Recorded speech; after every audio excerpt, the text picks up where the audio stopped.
नमस्कार मित्रों, मैं डॉक्टर विजय एस यादव आप लोगों का इतिहास विषय की ऑनलाइन क्लास में स्वागत करता हूं। और आज हम आप लोगों को हिंद स्वराज्य आंदोलन के विषय में पढ़ाएंगे, जो चर्चित नाम है होम रूल लीग आंदोलन। तो इंग्लिश में उसे होम रूल लीग आंदोलन के नाम से जाना जाता है, लेकिन हिंदी में उसे कहा जाता है हिंद स्वराज्य आंदोलन के नाम से जाना जाता है। तो आइए देखें कि ये जो हिंद स्वराज्य आंदोलन या ये होम रूल मूवमेंट के नाम से इसे जाना जाता है या इसे होम रूल लीग के नाम से भी जाना जाता है।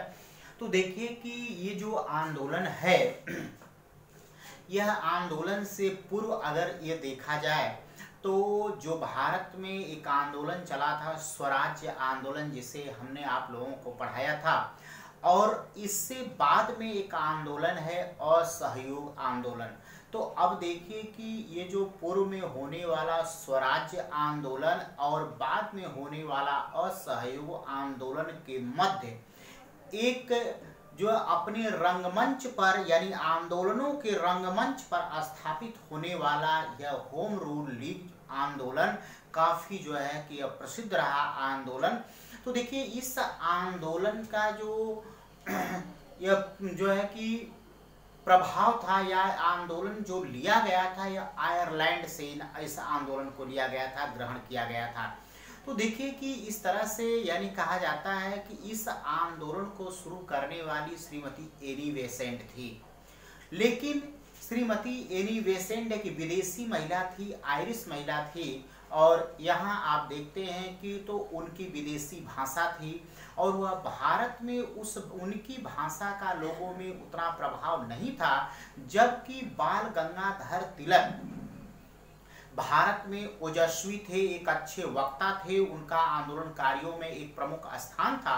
इसलिए उन्होंने एनी बेसेंट ने सबसे पहले बाल गंगाधर तिलक से उन्होंने इस जो है कि होम रूल लीग की स्थापना की। कई कई प्रश्न ये उठता है, लोग ये कहते हैं कि ये होम रूल लीग आंदोलन जब वह जो उनसे इन्होंने प्रारंभ करवाई, तो फिर ये श्रीमती एनी बेसेंट क्यों अपना होम रूल लीग आंदोलन की। तो देखिए यहाँ मैं ये समझा देना चाहता हूँ आप लोगों को कि कारण ये था कि कुछ कार्य और कुछ बातें जो कि एनी बेसेंट की बाल गंगाधर तिलक को नहीं पसंद आती थी, और कुछ कार्य बाल गंगाधर तिलक के और कुछ बातें एनी बेसेंट को पसंद नहीं आती थी। इसलिए ये जो है कि शुरू तो करवाई एनी बेसेंट बाल गंगाधर तिलक से, लेकिन बाद में वह अलग से अपना जो है कि कुछ माह पश्चात 1916 में ही यानी तिलक जो है कि बेसेंट जो है अपना होम रूल लीग आंदोलन आरंभ की मित्रों।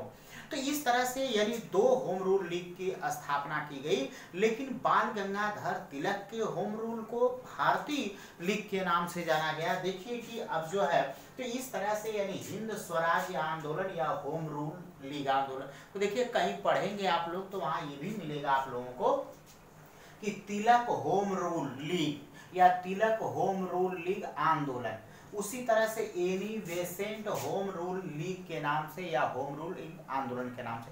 लेकिन इसका मौलिक जो नाम था वो नाम है भारतीय होम रूल। तो जो भारतीय होम रूल था यह बाल गंगाधर तिलक के द्वारा स्थापित किया गया था, और जो अखिल होम रूल लीग है यह श्रीमती एनी बेसेंट के द्वारा। तो आइए एक एक करके हम लोग देखते हैं, समझते हैं। तो देखिए कि ये जो बाल गंगाधर तिलक का तिलक होम रूल लीग था, इस तिलक होम रूल लीग की स्थापना या 28 अप्रैल यानी ये देख रहे हैं कि यह 28 अप्रैल 1916 ईस्वी को महाराष्ट्र राज्य में पूना जिला में बेलगाम, एक गांव है बेलगाम, इसी गांव में बाल गंगाधर तिलक के द्वारा भारतीय होम रूल लीग की स्थापना की गई। अब देखिए कि ये जो भारतीय होम रूल लीग है या बाल गंगाधर तिलक का जो होम रूल लीग है, इसके अध्यक्ष यानी प्रेसिडेंट बनाया गया जोसेफ बैप्टिस्टा थे। कई बार प्रश्न पूछा गया है, तो अध्यक्ष जोसेफ बैप्टिस्टा थे, जबकि सचिव यानी सेक्रेटरी इस भारतीय होम रूल या तिलक होम रूल लीग के सेक्रेटरी एनसी केलकर को बनाया गया था। और अब ये बाल गंगाधर तिलक के इस आंदोलन का जो क्षेत्र था, यह क्षेत्र दक्षिण भारत में कर्नाटक था, इधर मध्य प्रांत यानी मध्य प्रदेश, महाराष्ट्र था, बरार का क्षेत्र था। लेकिन ध्यान रखिएगा आप लोग कि महाराष्ट्र तो पूरा था, लेकुना में स्थापना हुई थी, लेकिन बंबई, ये देखिए हमने इसलिए नोट करके इसे लिख दिया है, जो बंबई था यही ध्यान रखिएगा, बंबई शामिल नहीं था। कई बार बहुत ही महत्वपूर्ण है, ये अक्सर ये पूछा गया प्रश्न है कि महाराष्ट्र में कौन सा क्षेत्र था जो बाल गंगाधर तिलक के आंदोलन या होम रूल आंदोलन का क्षेत्र नहीं रहा, तो वह कौन होगा? मुंबई होगा, अर्थात बंबई में उन्होंने आंदोलन नहीं किया, वहां पर श्रीमती एनी बेसेंट ने आंदोलन की थी। अब देखिए, तो अब जो भारतीय होम रूल लीग या बाल गंगाधर तिलक के जो इनका जो चलाया गया आंदोलन था होम रूल लीग, इसके प्रचार का माध्यम क्या था? केसरी और मराठा, इन दोनों समाचार पत्रों का प्रकाशन बाल गंगाधर तिलक ने किया था मित्रों। अब देखिए कि इस तरह से ये जो होम रूल लीग है, तो अब जो एनी बेसेंट का होम रूल लीग है, इसे अखिल होम रूल लीग के नाम से जाना जाता है।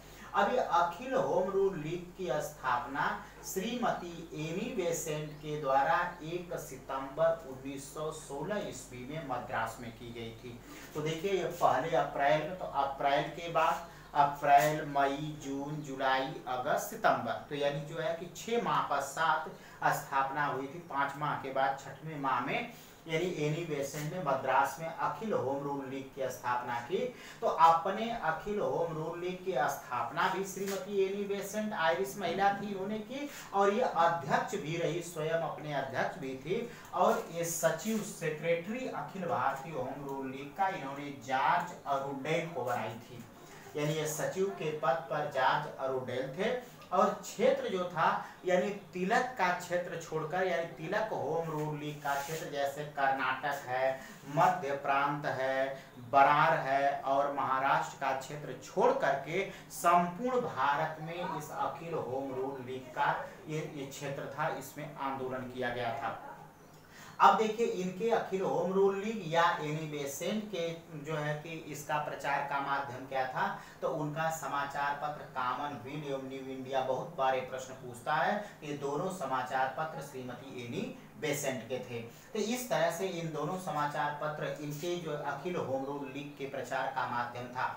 अब देखिए कि इस तरह से हमने बताया कि ये जो हिंद स्वराज्य आंदोलन या होम रूल मूवमेंट आंदोलन की प्रेरणा कहाँ से ली गई थी, तो यह प्रेरणा याद रखिएगा, यह प्रेरणा कहाँ से ली गई थी, तो यह आयरलैंड से ली गई थी, यानी यह आंदोलन आयरलैंड में चला था, उसी से प्रेरणा आयरलैंड से ली गई थी, वहाँ इस तरह से यह आंदोलन चला था। और देखिए यह आंदोलन के जनक कौन है, तो ये जो होम रूल लीग आंदोलन आयरलैंड में चला था, तो वहां इस आंदोलन के जन्मदाता रैंडमास थे, ये रैंडमास थे।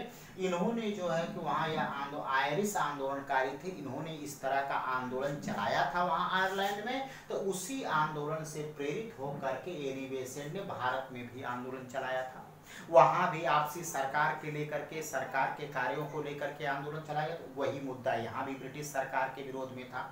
तो इस तरह से अब देखिए इसका प्रथम प्रयोग कब हुआ था कि देखिए 1780 ईस्वी में यूएसए यानी संयुक्त राष्ट्र अमेरिका के स्वतंत्रता संग्राम, जब अमेरिका के स्वतंत्रता संग्राम में उस समय जब ब्रिटिश सरकार उलझी थी, तो उसी उलझी ब्रिटिश सरकार के विरुद्ध, यानी वहां पर भी ब्रिटिश सरकार थी आयरलैंड में, तो उसी ब्रिटिश सरकार के विरुद्ध आयरलैंड में किया गया था यह होम रूल लीग आंदोलन, ब्रिटिश सरकार के विरुद्ध चलाया गया था आयरलैंड में। तो वहीं से प्रेरित होकर के भारत में भी श्रीमती एनी बेसेंट ने यह आंदोलन आरंभ करवाई थी बाल गंगाधर तिलक से, फिर बाद में स्वयं अपने आंदोलन करना आरंभ कर दी। तो अब देखिए ये दोनों लोगों का, यानी जो है कि ये भारतीय होम रूल यानी बाल गंगाधर तिलक और ये जो श्रीमती एनी बेसेंट, यानी इन दोनों लोगों का उद्देश्य क्या था, तो देखिए इन दोनों लोगों का अपने अपने आंदोलनों को चला करके उद्देश्य क्या था, तो देखिए उद्देश्य ये था कि ब्रिटिश सरकार की अधीनता में,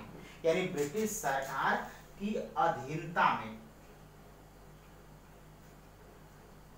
यानी ब्रिटिश सरकार की अधीनता में रहते हुए भारत में उत्तरदायी सरकार की स्थापना करना था। अब देखिए मित्रों कि ये जो है कि ब्रिटिश सरकार है यहाँ भारत में थी, उस समय उसी का शासन था। तो ब्रिटिश सरकार की अधीनता में रहते हुए भारत में उत्तरदायी सरकार की स्थापना करने के उद्देश्य से यह आंदोलन चलाया गया था। अब उत्तरदायी सरकार का तात्पर्य क्या है कि यानी एक जो है कि संसद और विधान परिषद के लिए कानून बनाया जाए, यानी एक संसद हो, जैसे आज इस समय आपके संसद है, संसद भवन है जिसमें जो है कि व्यवस्था की गई है संसद की, और राज्यों में विधान परिषद की व्यवस्था की गई है। तो उसी तरह से ये आंदोलनों का उद्देश्य था कि केंद्र में एक संसद की व्यवस्था की जाए, संसद की कानून बनाया जाए, प्रांतों में विधान परिषदों का कानून बनाया जाए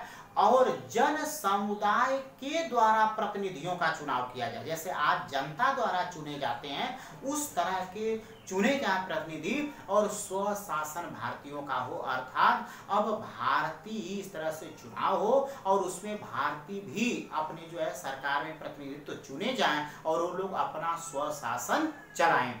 इस उद्देश्य से यह आंदोलन चलाया गया था। तो इस तरह से मित्रों ये आंदोलन चलाया गया और ये बहुत ही महत्वपूर्ण बिंदु, एक एक कभी जो है संस्थापक, कभी स्थापना स्थान, क्षेत्र, सचिव, अध्यक्ष से लेकर के उद्देश्य से लेकर के ये विभिन्न एग्जामों में ये प्रश्न पूछे जाते हैं। तो एग्जाम के दृष्टिकोण से बहुत ही महत्वपूर्ण ये बिंदु रहा, ये होम रूल लीग आंदोलन या हिंद स्वराज्य आंदोलन हिंदी में। तो देखिए कि कुछ लोग नहीं भी जानते हैं, लोग होम रूल लीग आंदोलन कहते हैं लेकिन हिंद स्वराज्य आंदोलन कम लोग जानते हैं। तो इस तरह से ये अलग नहीं है, दोनों एक ही है दोस्तों।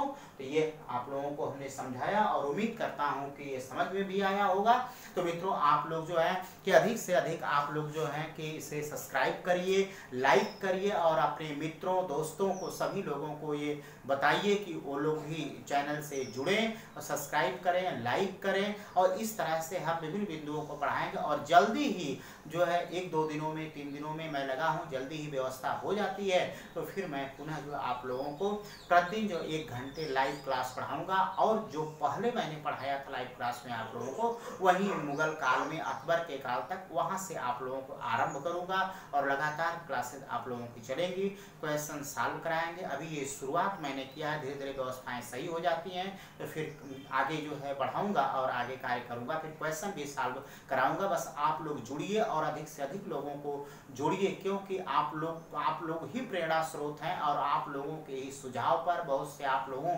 ने ही कहा कि सर क्यों नहीं आप अपना चला रहे हैं और अपना आप जो है कि चैनल बना रहे हैं। बहुत से आप लोगों ने फ़ोन किया तो मैंने इस तरह से एक छोटी मोटी जो है कि शुरुआत की है और इसमें मैं आप लोगों के सहयोग का आकांक्षी हूं। और अगर कोई सुझाव भी हो तो निसंदेह आप लोग सभी लोग मेरा नंबर जानते हैं। अगर जो लोग नहीं जानते हैं तो मैं बता दे रहा हूं आप लोगों को, ये मेरा नंबर है 9450222347, यानी ये मेरा नंबर है।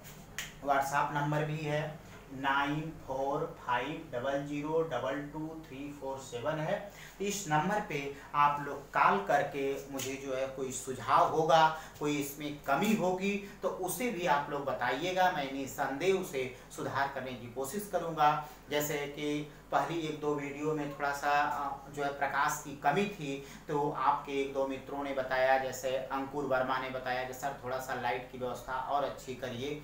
1-2 लोगों ने और बताया, उन लोगों ने भी, तो मैंने इसमें कुछ सुधार किया। मुझे ऐसा लगता है कि कुछ पहले से वीडियो की क्लासेस साफ हुई हैं और अगर आप लोग भी अपना सुझाव दीजिएगा, कॉल करके मुझे बताइएगा। और इस तरह से आज की क्लास इतना ही, फिर अगली क्लास में हम आप लोगों को अगली टॉपिक के साथ उपस्थित होंगे। धन्यवाद।